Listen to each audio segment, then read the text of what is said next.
క్రీస్తునందు ప్రియమైనటువంటి సహోదరి సహోదరులారా, ప్రభువైనటువంటి యేసుక్రీస్తు నామమున మీ అందరికీ దీవెనలు శుభములు కలుగునుగాక. ఈనాటి మన ప్రార్థన అంశం విశ్వాసంలో దీనత్వాన్ని కలిగి ఉండటం. దేవుని వాక్కు చదువుకుందాం. మార్కు సువిశేషము 7వ అధ్యాయము పరిశుద్ధ వచనములు 24 నుంచి 30 వరకు. అప్పుడు యేసు ఆ స్థలమును వీడి తూరు సీదోను ప్రాంతములకు వెళ్ళెను. ఆయన ఒక గృహమును ప్రవేశించి అతడు ఎవరికి తెలియకుండా ఉండగూరెను. కానీ అది సాధ్యపడలేదు.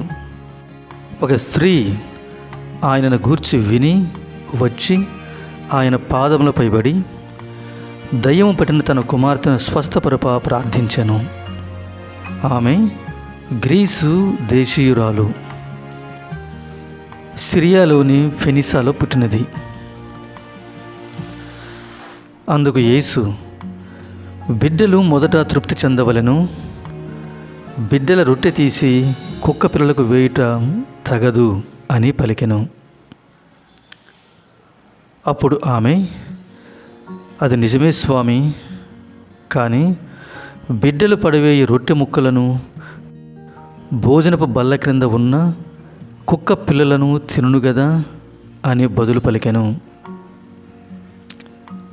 అందుకు ఆయన, నీ సమాధానము మెచ్చదగినది, నీ కుమార్తె స్వస్థత పొందినది, ఇక నీవు పోయిరమ్ము అని చెప్పాను.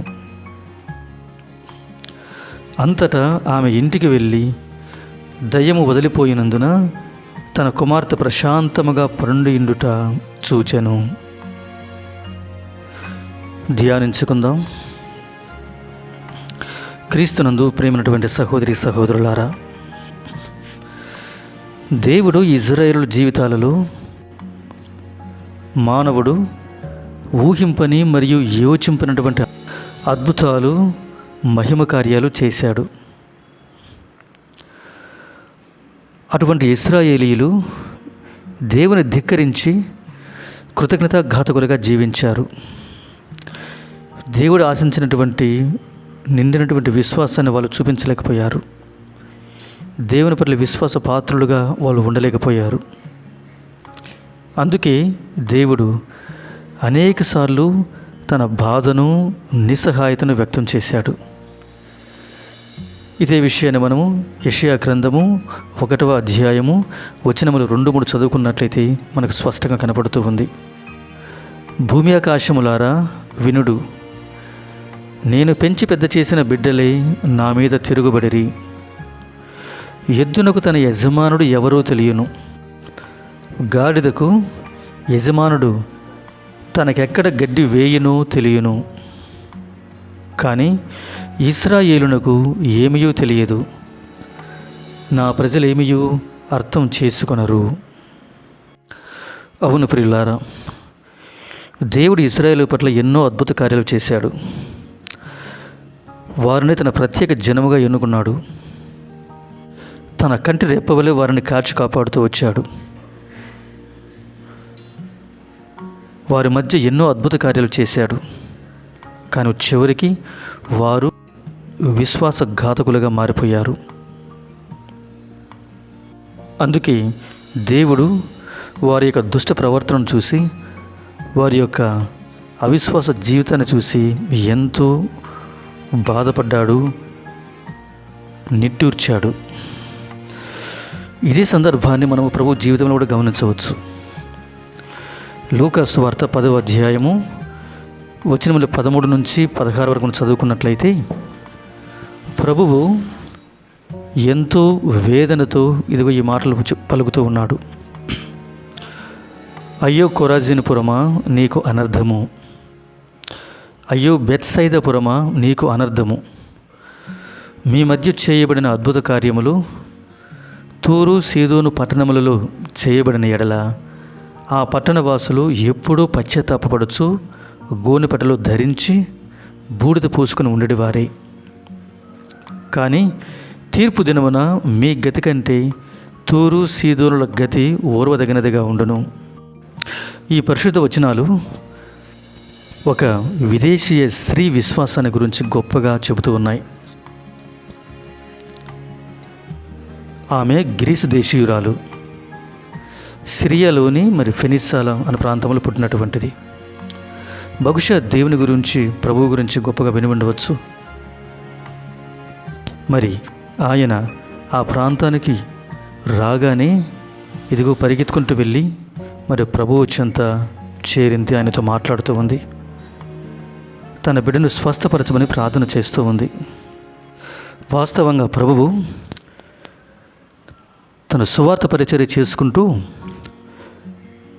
తూరు సీదోను ప్రాంతానికి వెళ్ళాడు. ఎంతో అలసిపోయి ఉండటం వలన అక్కడ ఆయన ఒక గృహాన్ని ప్రవేశించి అక్కడ ఎవరికి తెలియకుండా ఉండాలని ప్రయత్నం చేశాడు. కానీ అది సాధ్యపడలేదు. ఇదిగో అటువంటి సందర్భములో అపవిత్రాత్మ పట్టినటువంటి ఒక చిన్న కుమార్తెలు, ఆమె యొక్క తల్లి యేసు యొద్దకు వెళ్ళి ఆయన పాదములపై పడి దయ్యం పట్టినటువంటి తన కుమార్తెను స్వస్థపరపమని ప్రార్థన చేస్తూ ఉంది. తన చెంతకు వచ్చి ప్రార్థన చేస్తున్నటువంటి ఆమె ఎవరో ప్రభువుకు తెలుసు.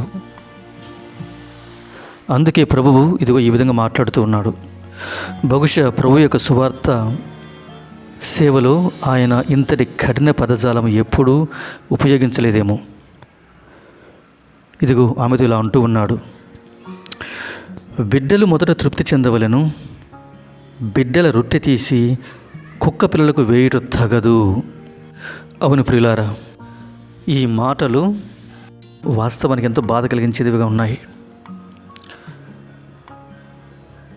ఒక బాధలో ఉన్న వ్యక్తి పట్ల, జబ్బుతో ఉన్న వ్యక్తి పట్ల, కష్టంలో ఉన్న వ్యక్తి పట్ల ప్రభువు అంత కఠినంగా మాట్లాడటం బహుశా మనకు ఆశ్చర్యంగా కనిపిస్తూ ఉండవచ్చు. కానీ దాని అంతరార్థం మరలో ఉంది. ప్రభువు ఆమె యొక్క విశ్వాసాన్ని పరీక్ష పెడుతూ ఉన్నాడు. ఆమె యొక్క దీనత్వాన్ని గమనిస్తూ ఉన్నాడు. ప్రభువు పెట్టినటువంటి ఆ యొక్క విశ్వాస పరీక్షలో ఆ యొక్క విదేశీయ స్త్రీ ఎంతో గొప్ప విశ్వాసాన్ని, గొప్ప దీనత్వాన్ని ప్రదర్శించింది. అందుకే ఇలా అంటుంది, అది నిజమే స్వామి, కానీ బిడ్డలు పడవేయు రొట్టె ముక్కలను భోజనపు బల్ల క్రింద ఉన్న కుక్క పిల్లలను తిరును గదా అని ఆమె బదులు పలికెను.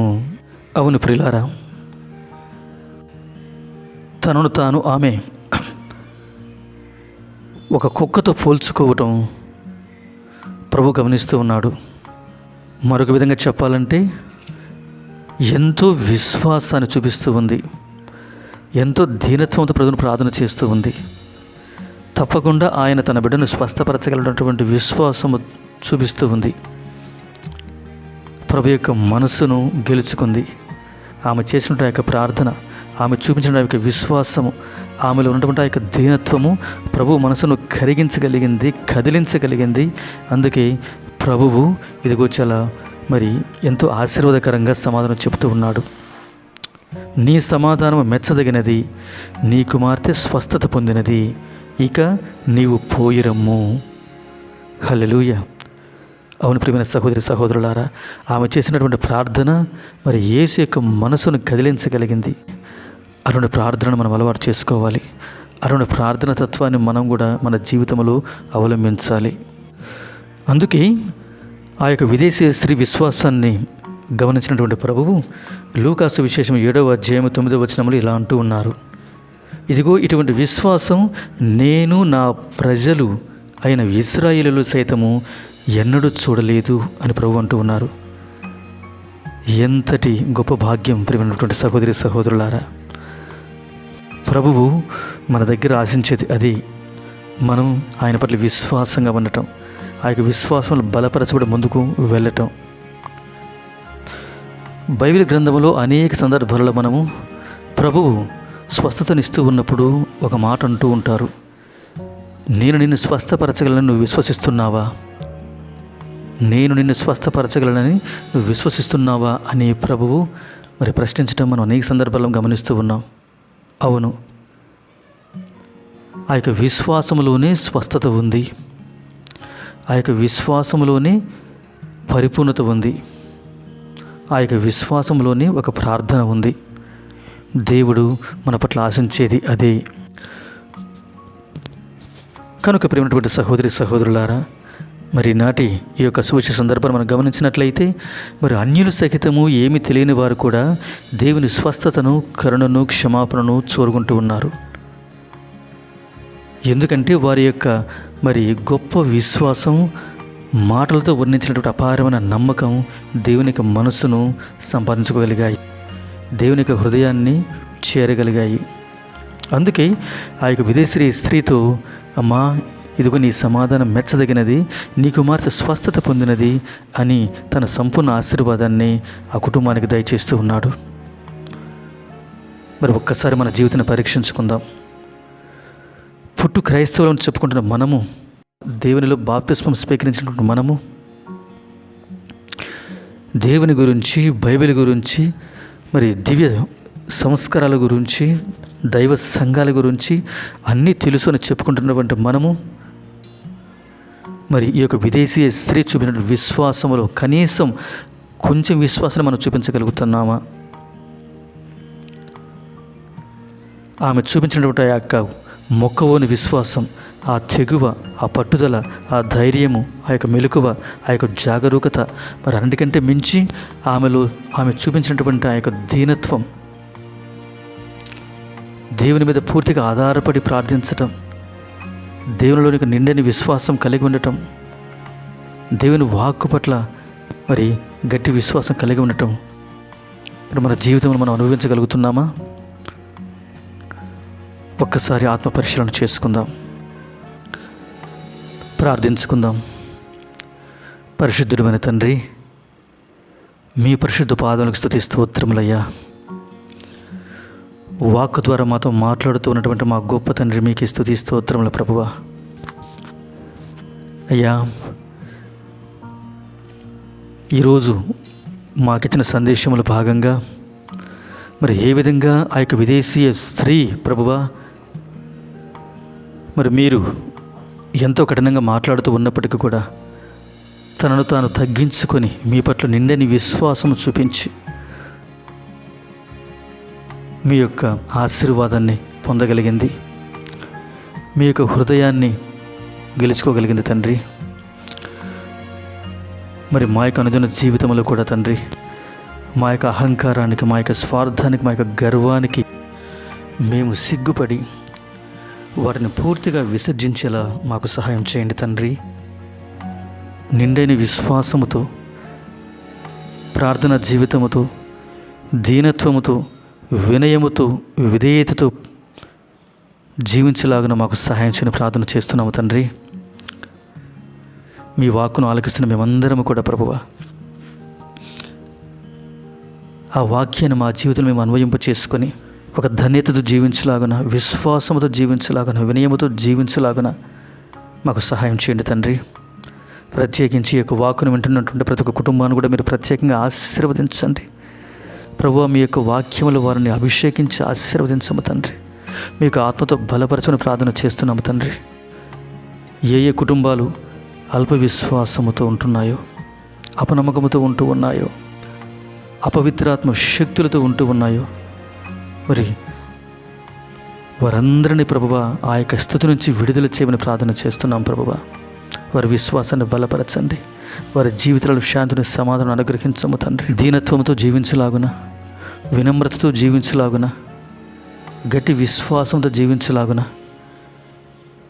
మంచి సహవాసంతో జీవించలాగున మాకు నేర్పించమని, మమ్మల్ని దీవించమని, మరొక మారు మా అందరిపైన ప్రభువా మీ యొక్క హేళనమైన ఆశీర్వాదాన్ని కురిపించమని ఈ ప్రార్థనను మా నాథుడుని మీ కుమారుడైన యేసుక్రీస్తు పరిశుద్ధ పాదములు బట్టి అడిగి వేడుకుంటున్నాము తండ్రి. ఆమేన్.